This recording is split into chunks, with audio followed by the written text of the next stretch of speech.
Good afternoon. This is the Genealogy radio show and this is Shannen O'Grady speaking. Hi, hello. Today I'm going to be talking about the politics of 19th century Ireland and how Ireland's political landscape came to be. It is well known at this stage that 19th century Ireland was a devastating period in Irish history due to the Great Famine of 1845. Before the famine, the population of Ireland was 8 million, which is more than what it is today. This is because of the encouragement from the Catholic Church that it was good to have large families.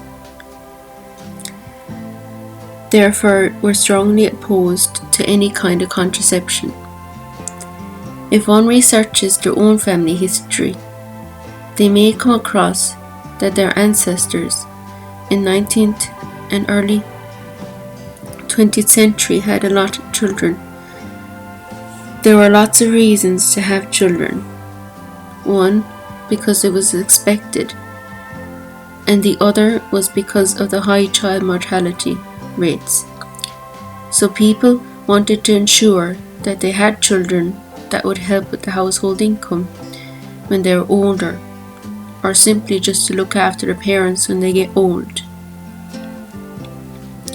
When there was a shortage of food supplies, meaning that they couldn't grow their own food, the number of children was an issue for the families, as they had more mouths to feed. Now I'm going to be discussing what life was like in the 1800s. 19th century Ireland was under the rule of Britain. To say that Ireland was excluded from the mainland is an understatement. And as a result of that land ownership was a big issue, as the liberal belief was that people with money and land had the upper hand and can do almost anything they want without government intervention. The landlords at this time were not around half the time, or even most of the time at that. Therefore, the maintenance of their property was neglected, or the problem of the tenants. The only thing that mattered to them was receiving the rent. Because of this, there was no protection put in place for people who could not afford to pay at a certain time. But the British government, so that they were forcibly evicted from their home. The rise in nationalism. The well-being of the Irish people was of no concern to the Westminster Parliament. Ireland was under little supervision from Britain as a whole, and because of this, after the famine, illegal nationalist organisations were formed in order to hopefully gain enough public support for an independent nation. But for a while, the organisations remained a secret. These organisations were known as the Irish Republican Brotherhood and the Fenians. The extent to which their activism was considered horrific is when the murder of the Chief Secretary of Ireland, Cavendish, as well as the Under Secretary in Ireland, T. Burke, took place in Dublin 1882. The Westminster Parliament did not think highly of Irish people, but after these events made them further distrust the Irish nation, similar to that of the Cromwellian period. Gladstone still petitioned for independence during the late 19th century, but inevitably failed. Catholic emancipation in 1821. In the early 19th century, Catholics frequently petitioned for Catholic relief to the British government. Edward Hay was an important figure during this time period, writing about the first Catholic history of 1798 in 1808.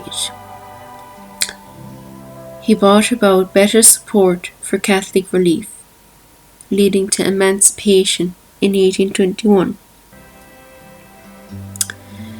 When Hay was in London in 1805, he met up with Fingal, who was a Catholic man of high society and was well respected in the committee, as well as Bishop John Milner, who was controversial among Irish bishops during the veto crisis. Charles J. Fox was more in favour of Catholic relief than the Prime Minister of Britain. William Pitt was, and as a result, the Catholic emancipation petition was rejected by the House of Commons, but that did not stop them from trying again and again. In the next 10 years or so, the number of those who were in favour of Catholic relief rose even higher, number of those in the Parliament. Now I'm going to be discussing William Norris, who is underrated in the history of politics in Ireland. He was born in 1834 and died in 1896. William Norris is said to be the most important advocate for socialism in Britain. In the 19th century, not only that, he was a poet, textile designer, conversationalist, and a novelist, among many other things.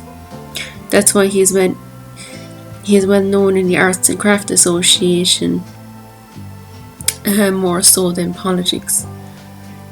He visited Ireland on October of 1877 and was shocked by some sights he saw. The things he saw in Ireland is what made him convert to socialism. He stated that the villages were poor looking and the houses appeared to be, quote, the poorest inhabitants. Overall, he had found Ireland to be beautiful, except for Dublin City, deeming to be poor and filthy, stating that the Guinness Brewery is the only business that is worthwhile. While in Tullamore, he had heard horrible stories of government brutality during the 1798 rebellion.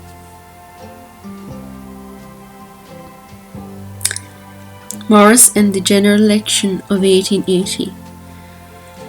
In 1880, Morris supported the Liberals against the Conservative Party, and that the Irish Land League played a huge part in ensuring that the Conservatives do not get into power.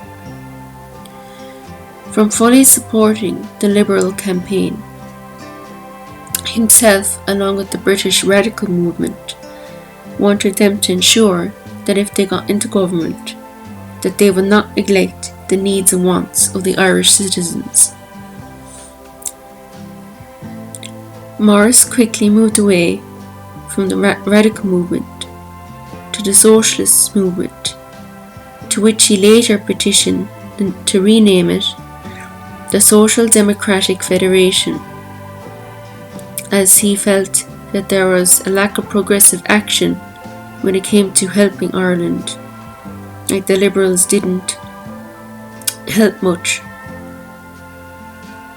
Since the Liberal Party established a bill that was to some way help and placate Irish small farmers, but with that came a stronger coercion that allowed for Land League activists to endure internment without trial. He jokingly compared the Conservative and Liberal parties to be a case of damn Tweedledum and blast Tweedledee, accusing them to be carbon copies of each other, meaning that the parties, for the most part, were preoccupied with campaigning for Home Rule in their starting years.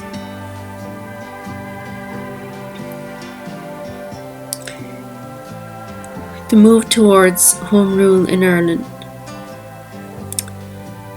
On the British political agenda, Irish Home Rule was an issue that was gaining popularity.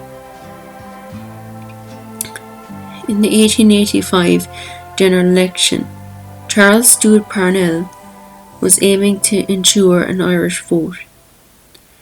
However, he supported the Liberals at this time. The electoral turnout was over 300 Liberals and 249 Conservatives, as well as a very high turnout of Irish Home Rulers of 86, which meant that there would be better Irish representation in the new Parliament. Gladstone converted to Home Rule, although during his political career he was criticised for not raising the issues of land ownership and social issues in Ireland, but nevertheless he did support the Home Rulers.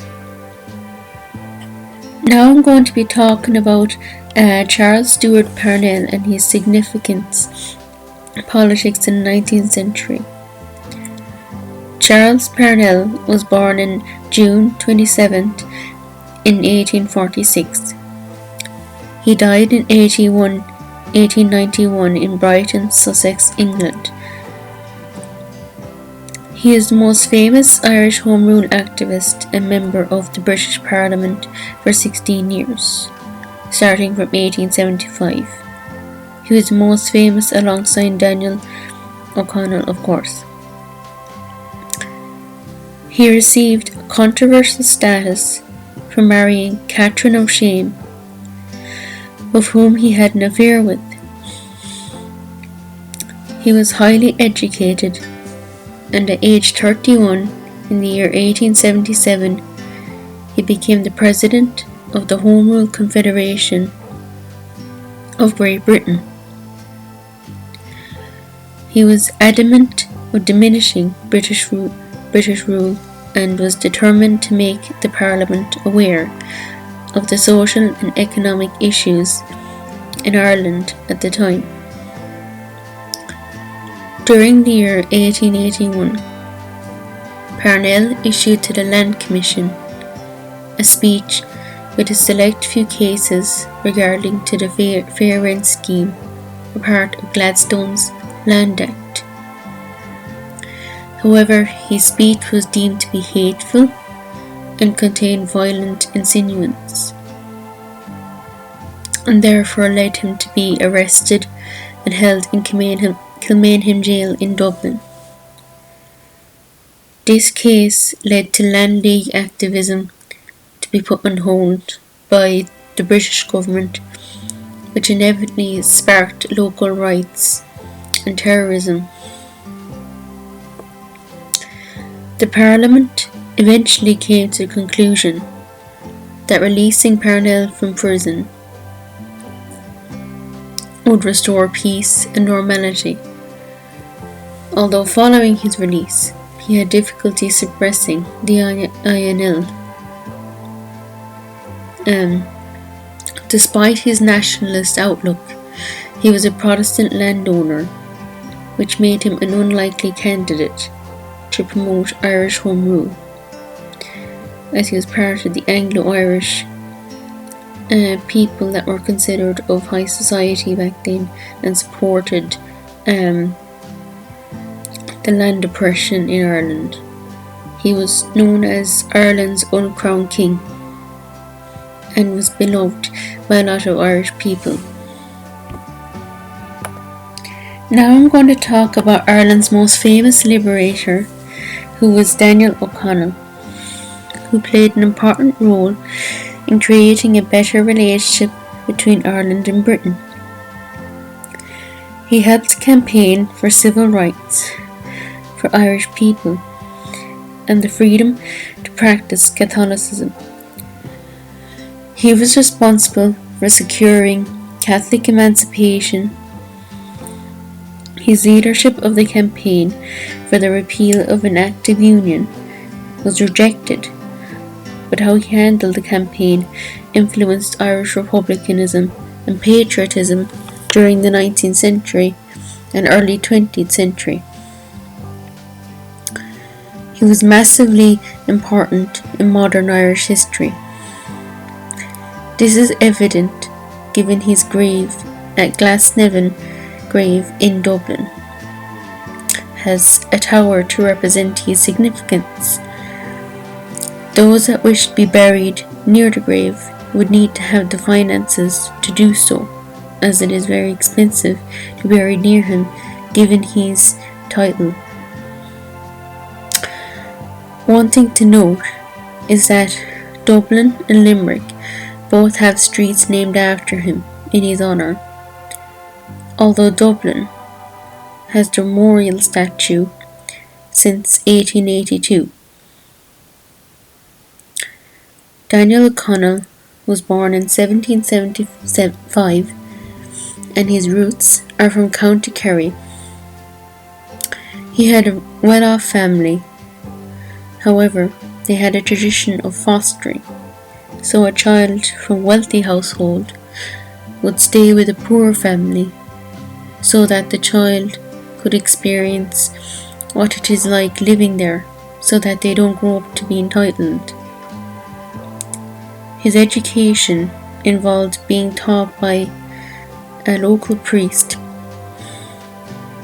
and then later he was sent to further his studies in a Catholic school in Cork, but it was only for 2 years, and because of his religion it prevented him from going to university in Ireland, so his parents sent him and his brother to study in France before the revolution began in 1793.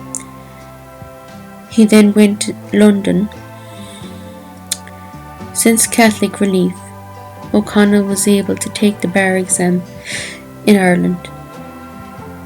Unfortunately, that is all we have time for today. This show is aired every Thursday and repeated again on Sunday.